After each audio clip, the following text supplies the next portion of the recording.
नमस्कार दोस्तों, राजनीति भी क्या गजब की चीज है। एक ही पार्टी में रहते हुए भी अपनों से लड़ाई करनी पड़ती है और विपक्ष के लिए भी समय निकालना पड़ता है। यह बस लड़ाई का मैदान है, कब किससे लड़ाई हो जाए क्या पता। वैसा ही हाल है नरेंद्र मोदी और नितिन गडकरी का। दोस्तों, आने वाले बिहार चुनाव में कौन हारेगा कौन जीतेगा इस पर अभी कुछ नहीं कहा जा सकता, लेकिन एक बात अभी कही जा सकती है कि बीजेपी में सब कुछ ठीक नहीं चल रहा और खासकर नितिन गडकरी के जो लॉबी हैं, उनके जो लोग हैं, और इधर मोदी और शाह की जो लॉबी, गुजरात लॉबी है, इनके बीच जो रिश्ते हैं बड़ी तेजी से बिगड़ते जा रहे हैं और यह एक बीजेपी में परेशानी का बड़ा सबब है। अब दोस्तों, गडकरी और नरेंद्र मोदी की ये जो अदावत है यह कोई नई बात नहीं है। दरअसल जो शीत युद्ध अचानक भड़क गया है, हाल में ही इसकी वजह है कि आरएसएस की एक लॉबी है, नागपुर की लॉबी है, नागपुर के ही नितिन गडकरी हैं। वो चाहती है कि पार्टी का अध्यक्ष नितिन गडकरी को फिर से बना दिया जाए, यानी नड्डा को गडकरी रिप्लेस करे, पार्टी गडकरी चलाए, सरकार मोदी चलाए।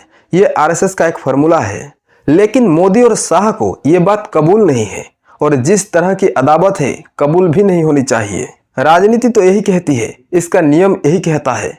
इसीलिए गडकरी की घेराबंदी हो रही है, खासकर उनके परिवार पर इथेनॉल को लेकर प्रॉफिट पर उनके जो बेटों पर आरोप लगाए गए। हालांकि विपक्ष ने भी लगाए हैं, लेकिन खबर यह है कि असली खबर यह है कि यह सारा का सारा खेल उन लोगों ने किया जो मोदी और शाह के करीबी बताए जाते हैं। अब यह आरोप है, गडकरी के जो करीबी लोग हैं वो आरोप लगा रहे हैं। आगे मैं डिस्कस करूंगा, लेकिन यहाँ पर एक बात मैं कहना चाहूंगा। इधर आरोप लगते हैं, विपक्ष से ज्यादा जो राइट विंगर्स यानी बीजेपी के जो समर्थक हैं वो चढ़ जाते हैं गडकरी पर और बाद में नितिन गडकरी को कहना पड़ता है कि एक लॉबी है जो उनको टारगेट कर रही है और कहीं ना कहीं पॉलिटिकली टारगेट कर रही है। मैं नहीं कह रहा हूं, गडकरी कह रहे हैं कि उन्हें राजनीतिक तौर पर टारगेट किया जा रहा है, एक लॉबी टारगेट कर रही है। अब जैसे आपकी इंडस्ट्री वैसे हमारा पॉलिटिक्स भी है। तो ये सोशल मीडिया का जो कैंपेन था वो पेड कैंपेन था, वो अगेंस्ट इथेनॉल था और पॉलिटिकली टारगेट मुझे करने के लिए था। अब चौंकाने वाली बात यह है कि गडकरी कहते हैं कि साहब पैसा देकर पेड कैंपेन किया जा रहा है, उन पर कीचड़ उछाला जा रहा है, भ्रष्टाचार के आरोप बेटों पर लगाए जा रहे हैं। वो किसी का नाम नहीं लेते, किसी मोदी का, किसी शाह का, गुजरात लॉबी का कोई जिक्र नहीं करते, नाम नहीं लेते। ना ही वो ऐसा कोई आरोप लगाते हैं कि विपक्ष जो है वो ये सब कर रहा है। वैसे हम मानने को तैयार भी नहीं, क्योंकि विपक्ष के साथ तो आजकल गडकरी जी हाथ में हाथ डालकर संसद में घूमते हुए दिख रहे हैं। एक तरफ खड़गे हैं विपक्ष के मोस्ट सीनियर लीडर और इधर गडकरी हैं, हाथ में हाथ डाले घूम रहे हैं। तो विपक्ष तो हो नहीं सकता, क्योंकि विपक्ष हमेशा हर मौके पर गडकरी को मोदी के खिलाफ प्ले ऑफ करता है। जहां भी विपक्ष को लगता है गडकरी को आगे करके मोदी के खिलाफ वो खड़ा कर देता है। तो सवाल इस बात का है कि फिर ये कौन सी लॉबी है जो गडकरी को टारगेट कर रही है? क्या ये गुजरात लॉबी है? क्या ये अमित शाह और मोदी का ही खेल है? क्या ये जो पेड कैंपेन हुआ तो गुजरात लॉबी ने किया? क्या गडकरी ये कहना चाह रहे हैं बिना नाम लिए? अब दोस्तों, गडकरी पर कोई भ्रष्टाचार का आरोप लगे, उनके बेटे पर इथेनॉल से प्रॉफिट कमाने की बातचीत हो, इसको मैं डिफेंड नहीं करना चाहता। गडकरी पर अगर इस तरह के आरोप हैं, इसकी जांच मोदी की सरकार को करनी चाहिए, अदालत में मैटर जाए। मेरा इस भ्रष्टाचार के आरोप से कोई लेना देना नहीं है, ये मैं क्लियर करना चाह रहा हूँ। अगर भ्रष्टाचार के आरोप सही है तो जांच हो।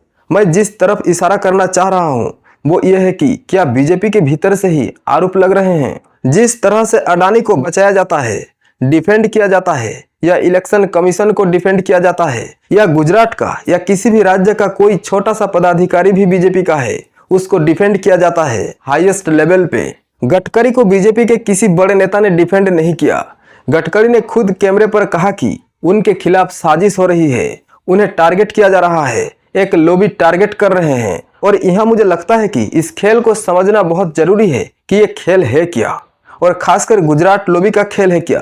अब दोस्तों, अगर आप ये तस्वीर देखेंगे, ग्राफिक देखेंगे, तो पिक्चर क्लियर हो जाएगी कि इस वक्त मोदी प्रधानमंत्री हैं और एक तरफ सरकार है, दूसरी तरफ संगठन यानी पार्टी है, दोनों ही सत्ता में है। सरकार जो है वो मोदी चला रहे हैं, अमित शाह चला रहे हैं, गवर्नमेंट जो है मोदी के हाथ में है। और इधर अगर आप बीजेपी देखेंगे, संगठन देखेंगे, तो वो नड्डा चला रहे हैं।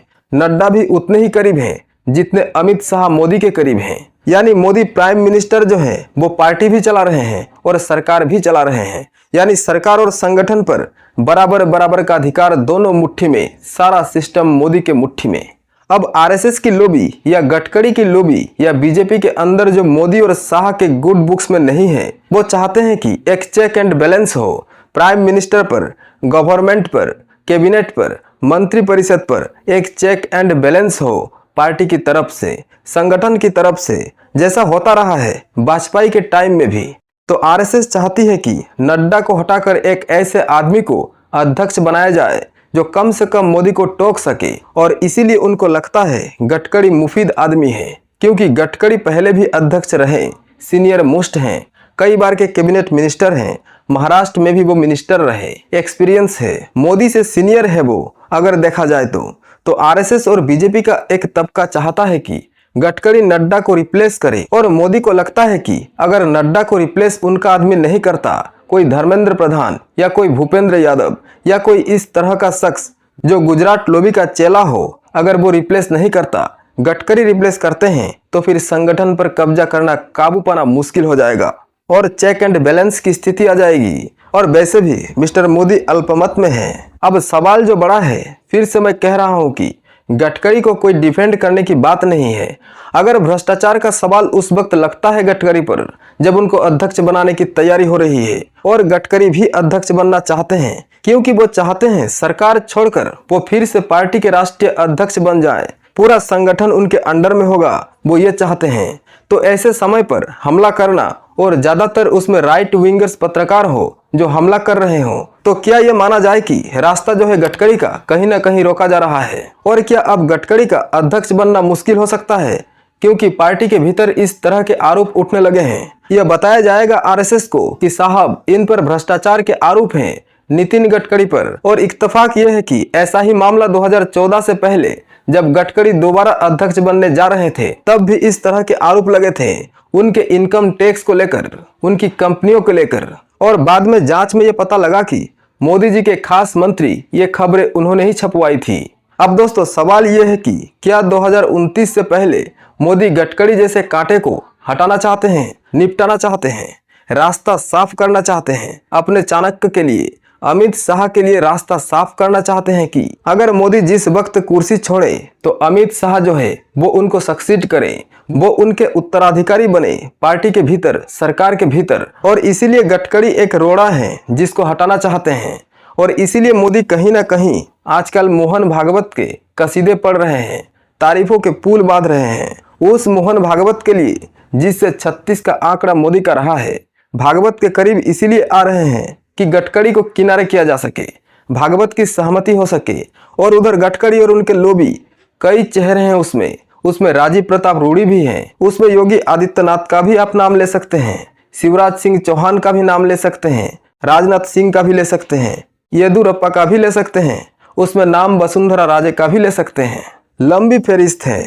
वो लोग जो गुजरात लॉबी के गुड बुक्स में नहीं है, ऐसे बहुत से लोग हैं, पार्टी में हैं, कुछ मंत्री भी हैं, कुछ सांसद भी हैं, उनकी सहमति भी है, लेकिन गुजरात लॉबी से जो खुश नहीं है, क्या ये सारे लोग गडकरी के नेतृत्व में मौके के इंतजार में हैं? और सवाल ये भी है कि अगर ऐसा है तो फिर आगे क्या होने जा रहा है बीजेपी में? अब दोस्तों ये बात एक तरह से सही है कि बीजेपी के भीतर जो भी पक रहा होता है, खासकर मोदी और शाह के टाइम पे खबरें जल्दी बाहर नहीं आती। अब ये मामला अंदर खाने किस लेवल तक प्लान किया गया है कि गडकरी को रास्ते से हटाना है, कैसे भी करके अध्यक्ष बनने से रोकना है और आरएसएस की समर्थन को तोड़ना है, ताकि गडकरी फिर से अध्यक्ष बनने की कोशिश करे भी तो भी अध्यक्ष बन न पाए। यह कोशिश चल रही है और गुजरात लॉबी के कई बड़े बड़े नेता मंत्री नितिन गडकरी को पीछे धकेलने की कोशिश में लगे हैं ताकि और आगे न बढ़ सके। अब आने वाले दिनों में यह साफ होगा सत्ता पाने की और सत्ता खोने की इस खेल में कौन बाजी मारता है, कौन असली चाणक्य साबित होता है। आप हमारे साथ बने रहिए। नमस्कार।